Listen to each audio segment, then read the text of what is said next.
오늘 우리에게 주신 하나님의 말씀은 이사야 55장 1절에서 9절 말씀입니다. 오라 너희 모든 목마른 자들아 물로 나아오라.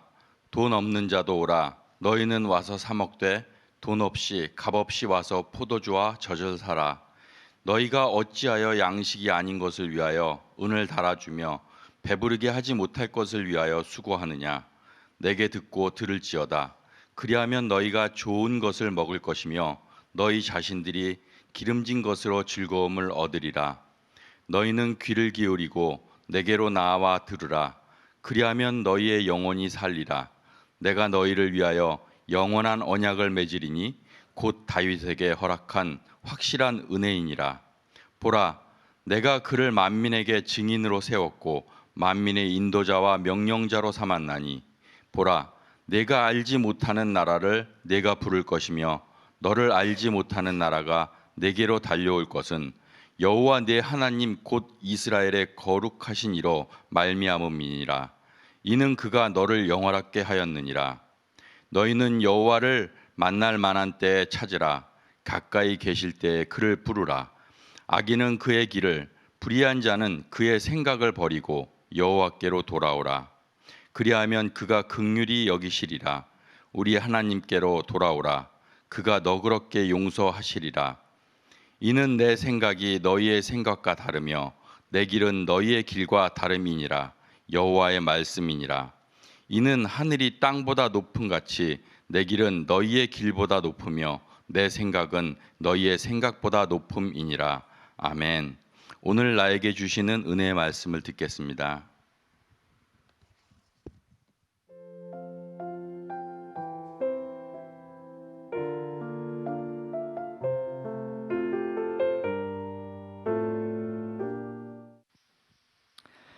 할렐루야. 주일 일부 예배 가운데 나오신 성도 여러분들을 주님의 이름으로 환영하고 축복합니다. 담임 목사님께서 목감기가 조금 심하셔가지고 오늘 부득이하게 또 불가피하게 또 말씀을 전하기 어렵게 되셨습니다. 그래서 제가 함께 말씀을 나누게 될 텐데요. 오늘 아침에 여러 가지 또 문제들도 있었어요. 자막기 문제들도 있고 한데 하나님께서 우리에게 보실 은혜가 큰가 봅니다. 그래서 그 은혜를 더 사모하고 기대하는 마음으로 우리 하나님 말씀을 받도록 하겠습니다. 제 기도하고 함께 말씀을 나누겠습니다. 하나님 아버지 감사합니다. 오늘도 우리를 깨우시고 주의 말씀에 그 잔치 앞으로 우리를 불러주심에 감사드립니다. 우리의 마음과 정성과 뜻을 다하여 그 주님의 은혜를 구하며 나아갈 때 하나님 이 시간에 우리를 만나주시고 우리의 마음을 세상이 줄 수 없는 하나님의 기쁨과 즐거움으로 가득 채워 주시옵소서.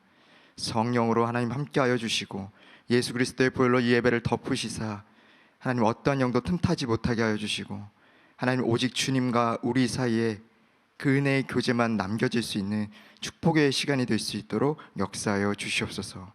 감사드리며 예수님의 이름으로 기도드렸습니다. 아멘. 지금부터 한 22년 전인 것 같습니다. 제가 정말 살면서 감명 깊게 읽었던 책이 하나가 있는데 그 책이 무엇이냐면 조창인 작가의 가시고기라는 책입니다. 이제 읽어보신 분들도 계실 거예요. 이 책의 내용은 어떤 내용이냐면 이 백혈병에 걸린 아들과 또 그 아들을 살리기 위해서 자신의 모든 것을 내어주는 그 아버지의 부성애를 다룬 책입니다. 제가 이 책을 읽으면서 얼마나 울었는지 몰라요. 학교에서도 읽으면서도 울고, 그리고 그때 당시 이 책이 막 유행을 해가지고 4부작으로 드라마로 제작이 되기도 했었습니다. 이제 기억나시는 분들 계실 텐데 아버지 역할에 정보석 씨가 이렇게 하게 됐고 아들 역할에 유승호 배우가 이제 하게 되었죠. 그래서 책을 보고도 울고 또 집에 가서 드라마를 보면서 또 울고 정말 이렇게 계속 울면서 살았던 것 같습니다. 아마도 그 책을 보셨던 분들 역시나 울지 않으셨을까라는 생각이 들어요. 이 책은 이 제목처럼 가시고기라는 물고기를 모티브로 한 책입니다. 이 가시고기의 특징은요, 암컷이 알을 낳자마자 떠나거나 바로 죽게 됩니다. 그러면 이제 남겨진 알들을 수컷이 보살피게 돼요. 그 알들을 잘 모아놓고 계속해서 밤낮 가리지 않고 지느러미로 바람을, 그러니까 그 물 속에서 이렇게 새로운 그 물들을 넣어줍니다. 왜냐하면 알들이 잘 부화하기 위해서는 산소가 필요했기 때문이죠. 그래서 그 알을 위해서 계속해서 끊임없이 부화할 때까지 지느러미를 이렇게 발락발락발락 하고 있습니다. 그리고 알들이 새어나오지 못하도록 계속해서 그 알들을 입으로 막는 역할을 해요. 그리고 그것도 모자라서 혹여나 산소가 들어가지 못하는 저 안쪽에 있는 알들이 있을까 싶어서 그 한 1000개나 되는 알을 매일같이 입으로 넣었다가 뺐다가 넣었다가 뺐다가 넣었다가 뺐다가 그런 역할을 합니다. 그런데 이 가시고기의 이 수컷의 역할은 이 적들이 다가왔을 때 더 빛을 발하게 돼요. 이제 가시고기, 원래 사진을 준비했는데 이제 가시고기가 한 7cm 정도 되거든요. 근데 그 등에 6개의 가시가 이렇게 나 있습니다. 그래서 여러 가지 붕어나 또 거북이가 오면 그 가시를 가지고 알들을 보호하는 역할을 하게 됩니다. 그리고 알들이 마침내 부화하게 됐을 때 그 부화한 알들이 바로 나갈 수 있도록 방생하는 것이 아니라 5일 정도의 시간을 둡니다. 조금 더 건강하게 자랄 수 있도록. 그래서 또 이렇게 삐져나가는 또 새끼들이 있으면 물어다가 더 갖다 놓고 물어다가 갖다 놓고 계속 막는 거예요. 그리고 5일이 지났을 때 이 수컷은 마침내 모든 것을 다 이루었다라는 것처럼 자신의 몸의 빛깔을 잃어버리고 죽게 됩니다. 그리고 새끼들은 그 아버지의 몸을 뜯어 먹으면서 영양분을 보충하고 이제 세상으로 나아가게 되는 것이죠. 제가 이 가시고기의 부성애와 또 이 소설에 등장하는 아버지를 생각하면서 우리를 향하신 하나님 아버지의 사랑이 이와 같지 않은가, 우리를 향하신 예수님의 사랑이 이와 같지 않은가라는 생각을 해보게 되었습니다. 이 가시고기라는 소설 속에서 그 주인공 아버지는 이런 말을 남깁니다. 너의 모습만 보고 있어도 즐겁고 내가 먹고 있는 것만 보아도 배가 부르단다. 너의 잠자는 얼굴만 보아도 행복한 것, 그것이 사랑이란다. 그리고 너를 위해 내 생명을 바쳐도 아깝지 않을 만큼 너를 사랑한단다.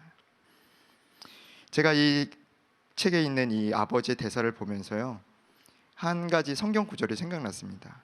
바로 스바냐의 말씀인데 스바냐 3장 17절 말씀이에요. 제가 읽어드릴게요.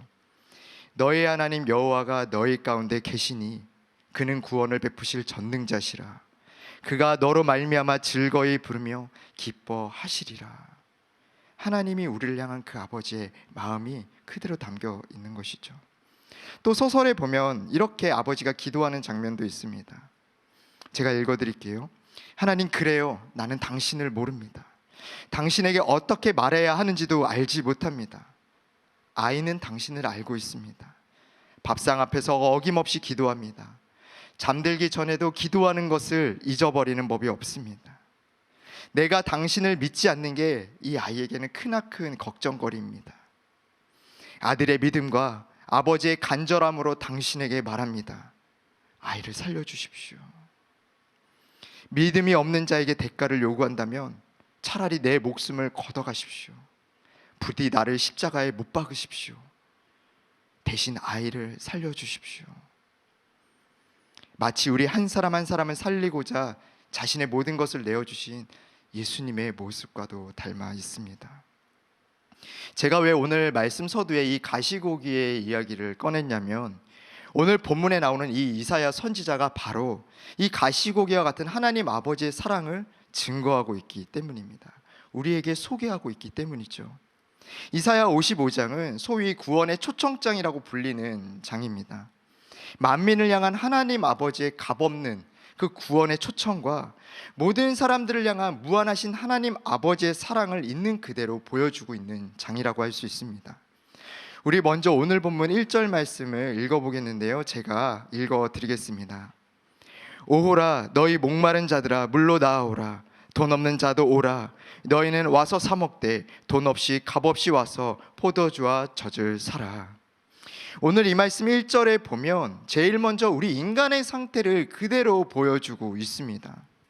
첫 번째, 우리 인간의 상태는 무엇인가? 목이 마르다라는 거예요. 오호라, 너희 목마른 자들아. 하나님께서 구원의 길로 초청하실 때 누구를 초청하시는가? 목마른 자들을 초청하고 계십니다. 이 히브리 단어를 살펴보면 이 목마름이라는 뜻은 갈증이 나다, 목이 타다, 무언가를 갈망하다라는 뜻을 가지고 있어요. 이 갈증은 사람이 견딜 수 없는 고통 중에 하나죠. 우리가 물을 마시지 않으면 살 수가 없습니다. 이와 같이 인간은 늘 영혼의 갈증을 느끼는 존재예요. 계속해서 무언가를 마음에 채워 넣어야만 합니다. 쇼핑이든 스포츠든 물질이든 정욕이든 TV가 될 수도 있고 술, 담배 또는 식탐이 될 수도 있습니다. 성공이나 자녀, 어떤 한 가지에 과도하는 집착된 그 무언가가 될 수도 있겠죠. 그러나 우리가 기억해야 될 것은 이 모든 것들, 이 땅에 있는 모든 것들은 우리의 갈증을 결코 채울 수 없다라는 것입니다. 그래서 중독에 빠지게 되는 거예요. 밑 빠진 독에 물을 붓듯이 그것이 나의 그 갈증을 채워줄 수 없음에도 불구하고 계속해서 집어 넣는 겁니다. 단 한순간도 넣지 않으면 살 수 없는 것처럼요. 그래서 오늘 이사야서 55장 2절에 이렇게 이사야가 이야기하죠. 너희가 어찌하여 양식이 아닌 것을 위하여 은을 달아주며 배부르게 하지 못할 것을 위하여 수고하느냐.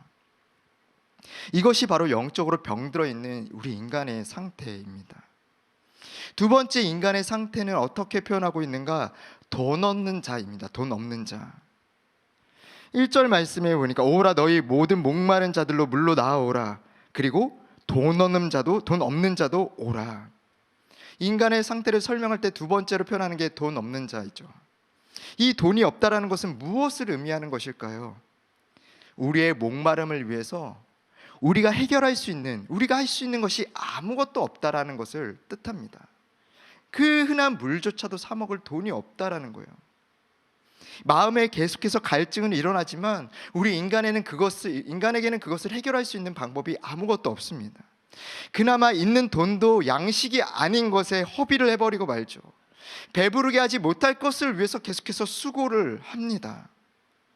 이것이 바로 참으로 헛되고 헛된 우리 인간의 인생을 이야기해주고 있는 것입니다. 그래서 이 땅의 모든 것을 누렸던 솔로몬이 이러한 결론을 내리죠. 헛되고 헛되니 모든 것이 헛되도다. 그렇다면 스스로 해결할 수도 없고 이 땅의 그 무엇으로도 해결할 수 없는 우리 마음의 이 영적인 갈증을 어떻게 해결할 수 있을까?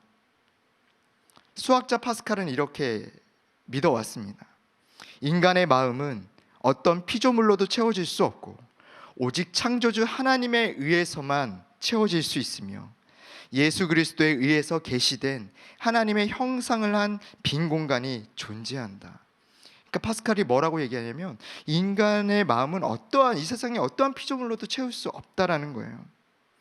그것은 오직 창조주 하나님으로만 채워질 수 있고 그 이유는 무엇이냐면 하나님께서 우리의 마음에 인간의 마음을 만드실 때 하나님의 형상의 모양으로 가진 그 마음을 만드셨기 때문에 하나님만이 그 자리에 들어가실 수 있어서 그 하나님 외에는 우리의 어떠함도 채울 수 없다라는 겁니다. 이 비슷한 이야기를 영국의 성공의 어떠한 시인이 이렇게 얘기를 했습니다. 하나님 외에는 아무도 영원히 죽지 않는 영혼의 열망을 만족시킬 수 없다. 마음은 하나님을 위해 만들어졌기 때문에 오직 그분만이 채우실 수 있다. 아멘. 사랑하는 성도 여러분, 아멘이십니까? 우리의 마음은 하나님만 채우실 수 있다라는 거예요. 하나님만이 우리의 갈증, 갈망을 채우실 수 있다라는 겁니다. 이것보다 더 복된 소식이 어디에 있을까요? 세상 사람들은 아직도 알지 못해서 세상 이곳저곳을 기웃기웃거립니다. 계속해서 채우지 못할 것, 헛된 것을 위해서 허비하며 살아가고 있습니다. 그러나 우리는 해답을 알고 있어요.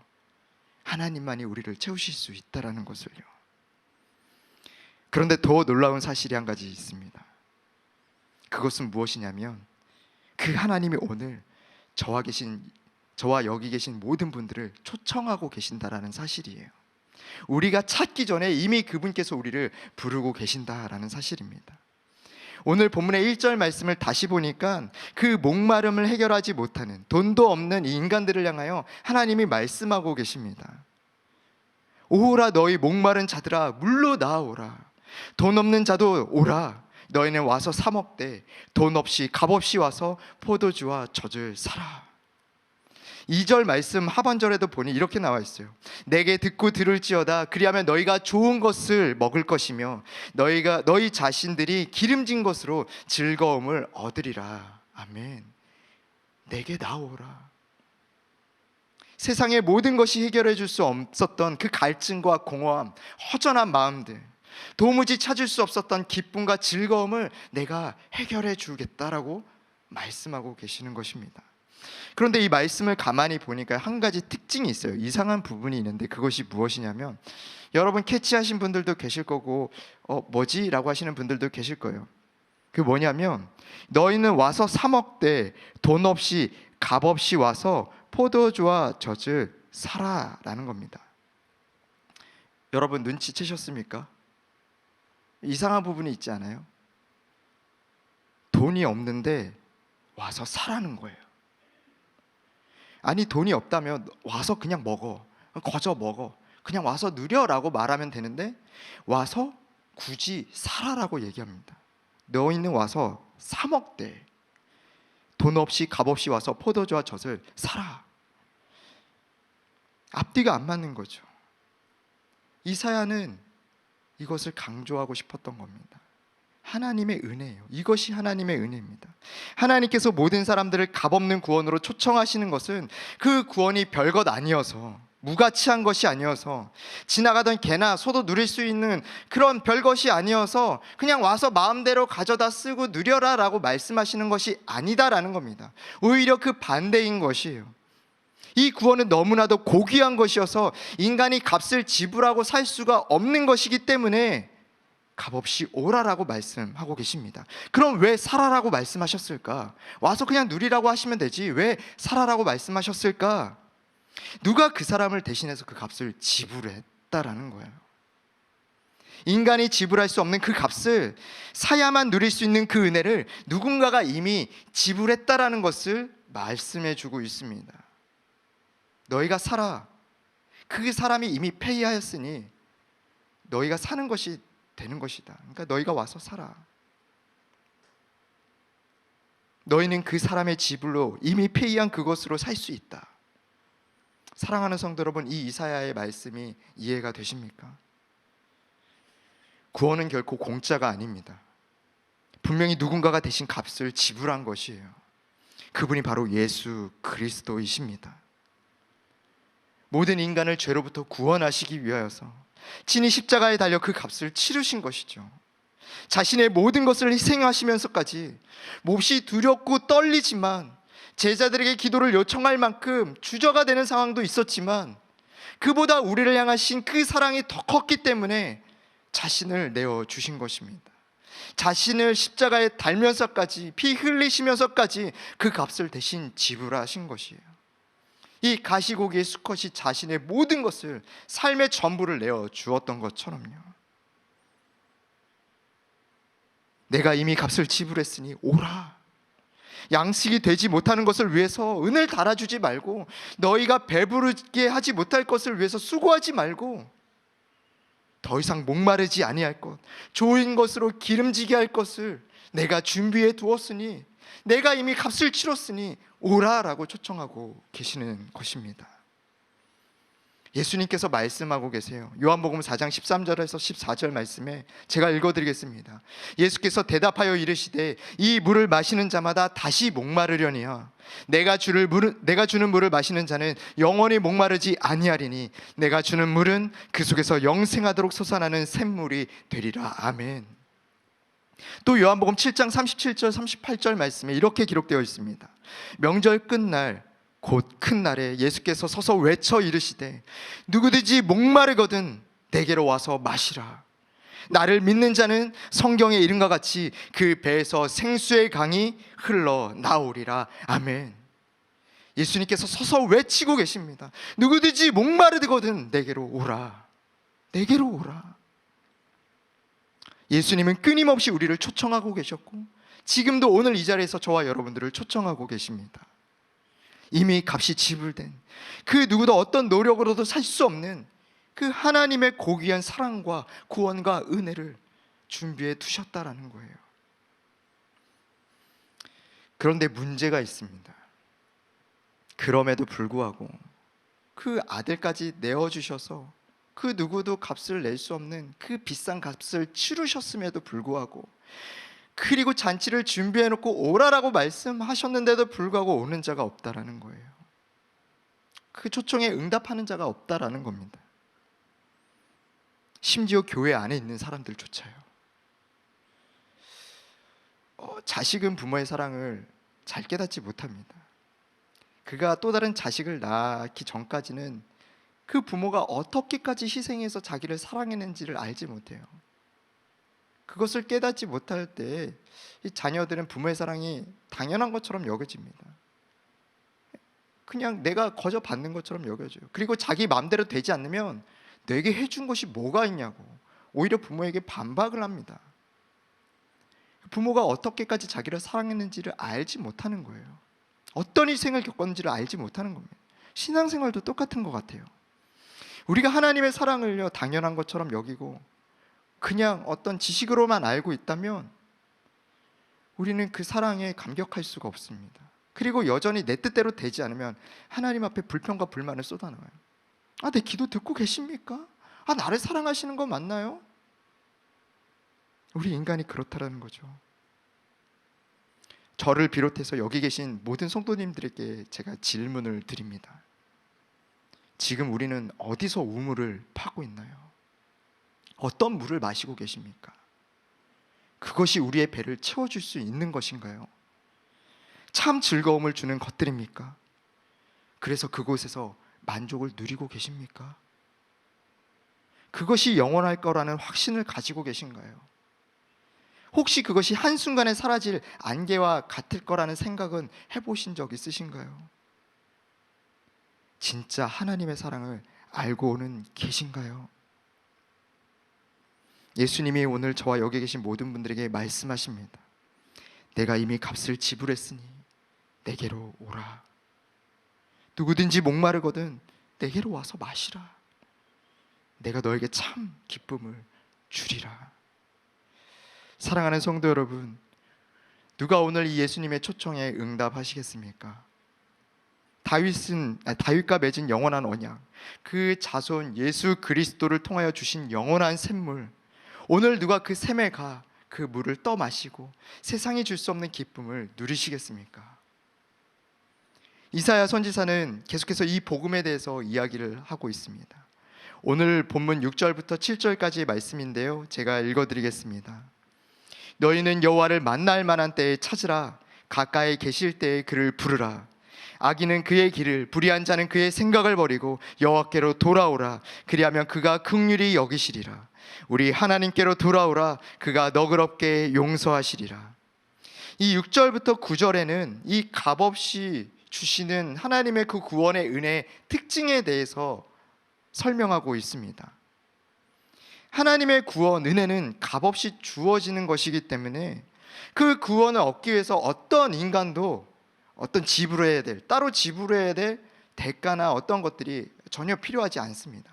이거는 무조건적으로 주어지는 하나님의 선물인 것이에요. 그런데 우리가 기억해야 될 것이 한 가지가 있습니다. 그것이 무엇이냐면, 누구나 그 은혜를 누릴 수 있지만 아무나 그 은혜를 누릴 수 있는 것은 아니다라는 사실입니다. 하나님은 이스라엘을 당신의 택한 백성으로 부르셨지만 단순히 택한 족속 선민이라는 이유만으로 그들의 구원을 보장하지 않으셨다라는 거예요. 왜냐하면 선민이라 할지라도 그들이 범죄였을 때, 하나님을 배신하고 우상을 섬겼을 때 여전히 하나님은 그들을 가차없이 벌하셨던 것을 우리가 볼 수 있습니다. 그리고 그들을 회복시키는 그 회복의 계획조차도 아무 이유 없이 그냥 거저 회복시키는 것이 아니라 그들이 회개하고 돌이킨다라는 것을 전제로 그들이 회복을 누릴 수 있게 하셨다라는 거예요. 그래서 우리는 구원에 대해서 이것을 기억해야 됩니다. 우리가 값없이 아무 조건 없이 하나님 앞에 나가 그 구원을 얻을 수 있지만 아무나 그 구원을 얻을 수 있는 것은 아니다라는 거예요. 그럼 우리에게 필요한 것이 있는데 그것이 무엇인가? 오늘 이사야서는 그것에 대해서 4가지를 설명하고 있습니다. 오늘 본문에 보니까 4가지 동사가 나와 있는데요, 6절과 7절에 보니까 첫 번째 찾으라, 두 번째 부르라, 부르짖으라, 세 번째, 버리라. 네 번째, 돌아오라. 이사야는 복음에 대해서 이렇게 설명하고 있습니다. 값없이 주어진 구원을 얻기 위해선 너희가 찾아야 될 것이고, 너희가 부르짖어야 할 것이고, 너희가 버려야 할 것이고, 너희가 돌이켜야 될 것이다. 첫 번째, 찾으라. 우리는 예수님의 재림의 때가 언제인지 알 수 없습니다. 그 누구도 알 수 없어요. 오직 하나님만 그때를 알고 계십니다. 그때가 오늘 저녁이 될 수도 있고요, 심지어는 오늘 이 예배를 마치고 나가는 그 순간이 될 수도 있습니다. 누구도 장담할 수 없어요. 그러므로 사랑하는 성도 여러분, 우리를 채울 수 없는 헛된 우물이 아니라 우리가 만날 만할 때 가까이 계시는 지금 이 시간, 우리가 그 하나님을 찾을 수 있는 은혜가 저와 허브의 모든 성도님들에게 있을 수 있기를 주님의 이름으로 축복합니다. 두 번째로, 부르짖기를 소망합니다. 마태복음 9장에 보면 두 맹인이 등장을 하고 있어요. 이들이 어떻게 구원을 얻었는가, 제가 9장 27절에서 29절 말씀을 한번 읽어드릴게요.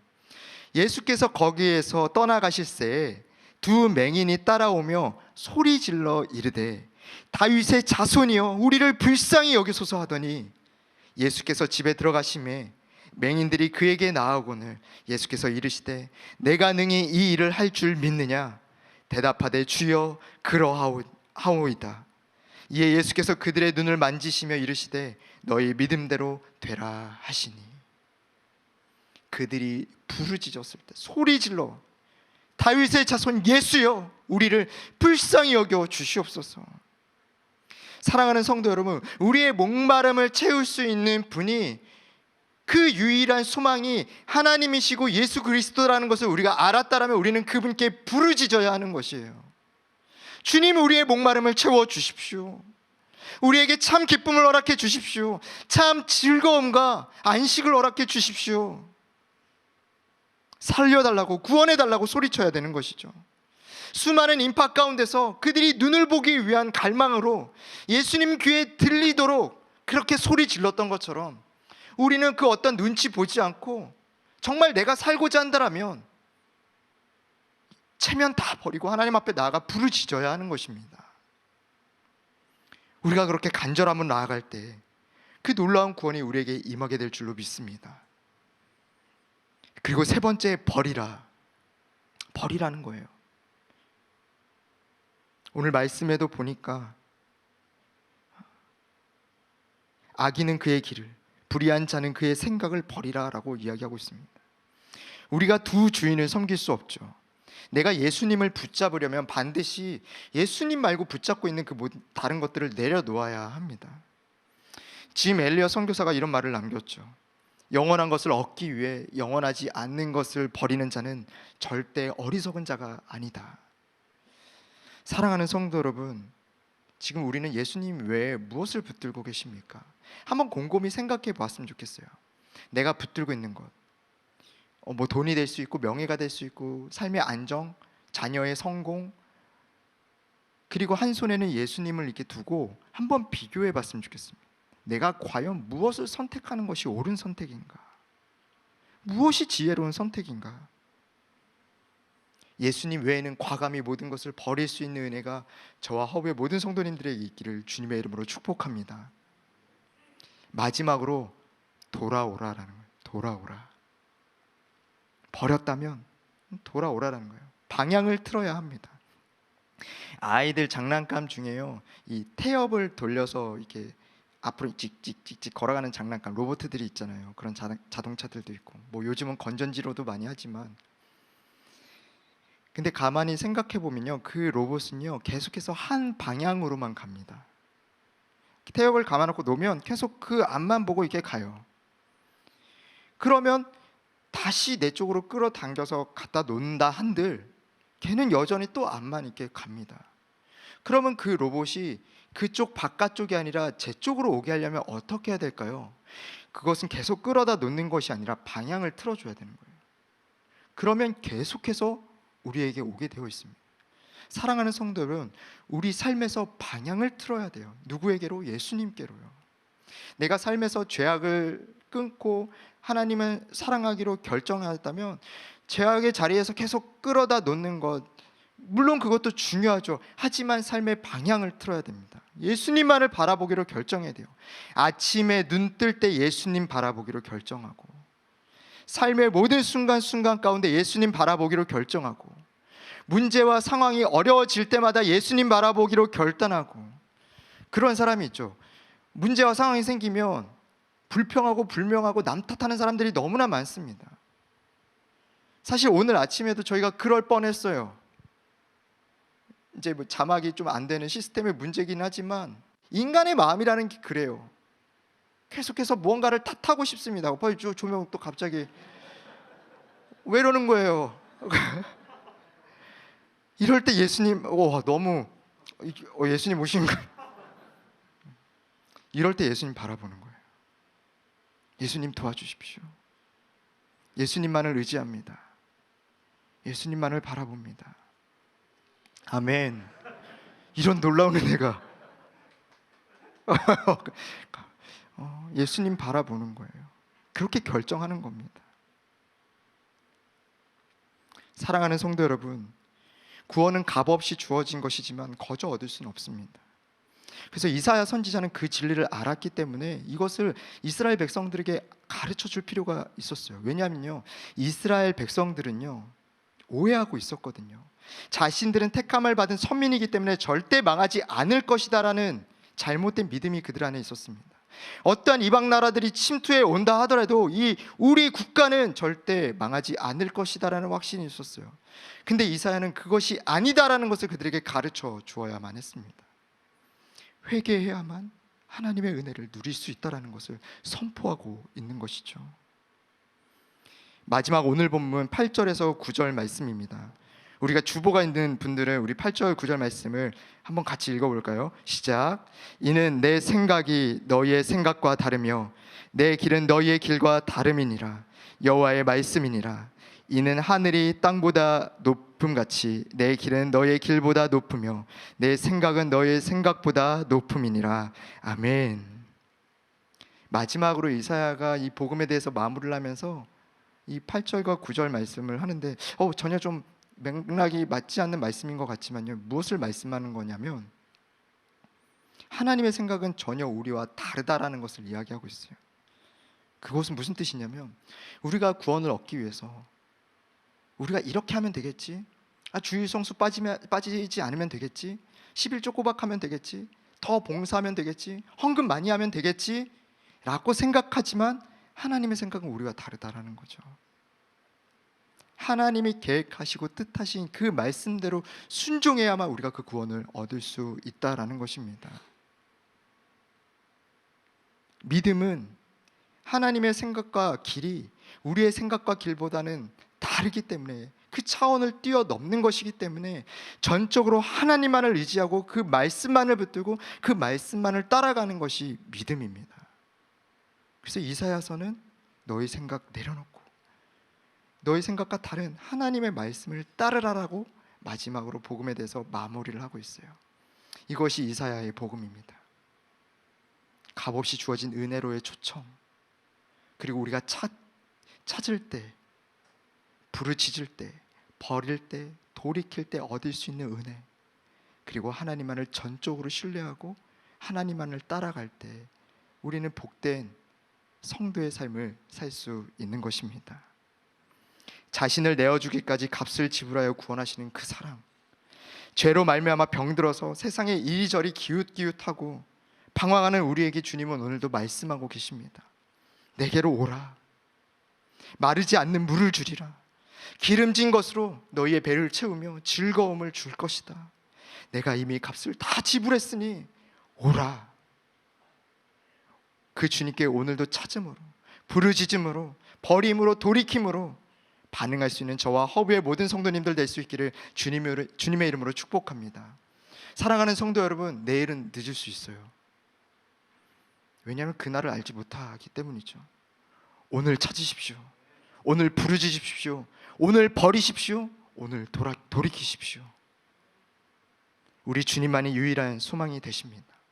우리 주님만이 유일한 해결책이 되십니다. 하나님의 형상으로 만들어진 우리의 마음의 빈 공간을 오직 하나님으로만 가득 채우시는 저와 허브의 모든 성도님들 될 수 있기를 축복합니다.